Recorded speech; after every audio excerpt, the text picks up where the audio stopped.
So in today's video, we want to find the expression for the volume of a cone. And a cone is actually just created when you have a base. So any two-dimensional figure, it can be anything really. I'm just going to take a square for simplification. And then you have a point on the outside. And so you then connect all the points on the outline of your base to that one point. And then you're left with this three-dimensional figure when you connect every single point on the outline.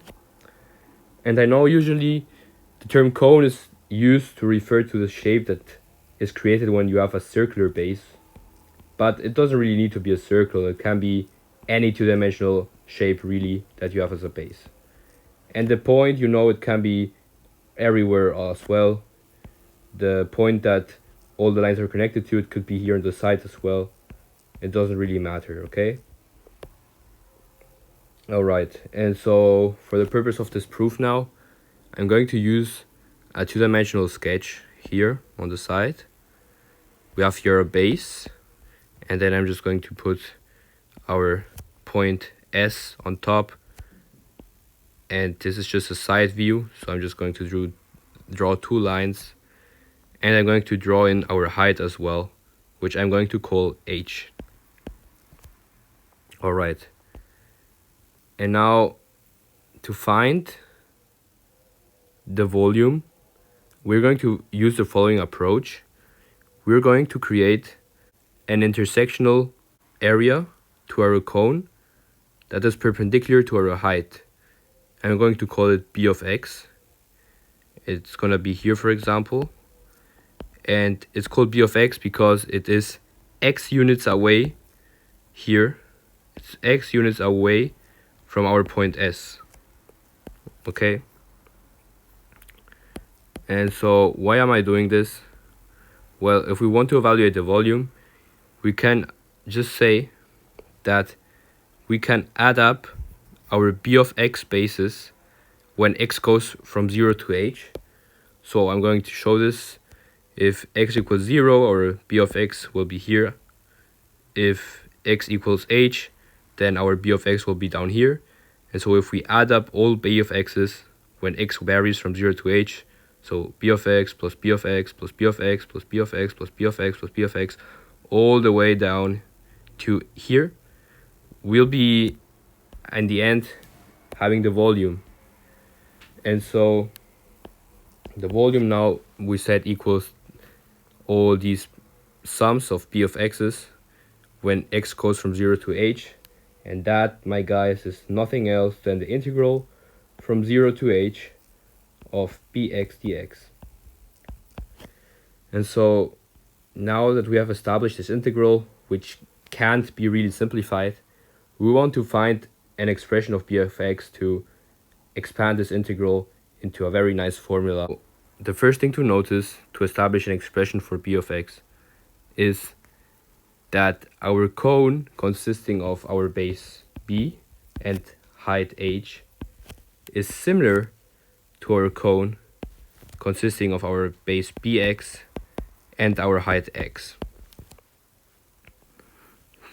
And now the ratio of similarity for a one-dimensional shape, so for example, if we want to go from our height of our smaller cone, which is x, to the height of our bigger cone, which is h, we would have to multiply by a ratio h divided by x. And so now, for example, let's say that we have our point A here and C here.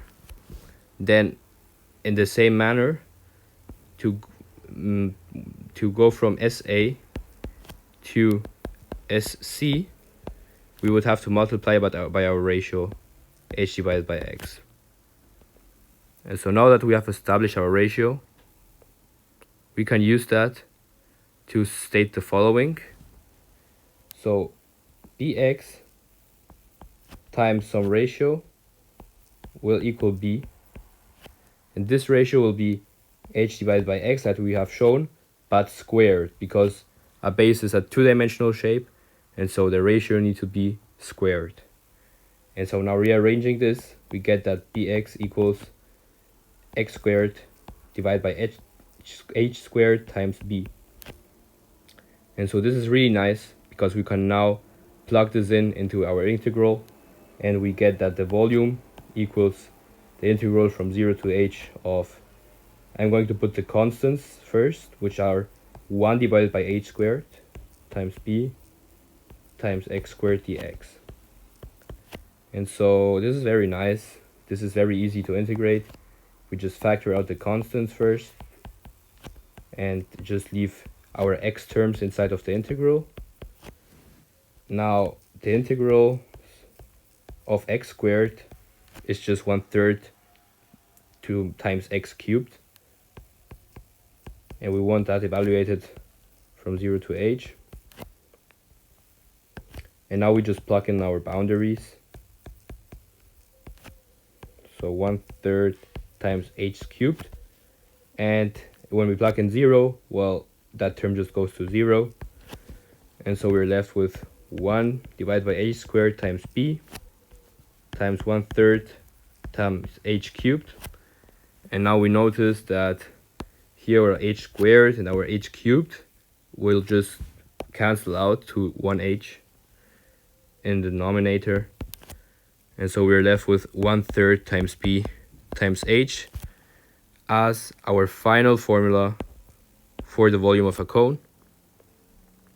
I hope you have enjoyed this simple derivation of this well-known formula, and I'll see you in the next one.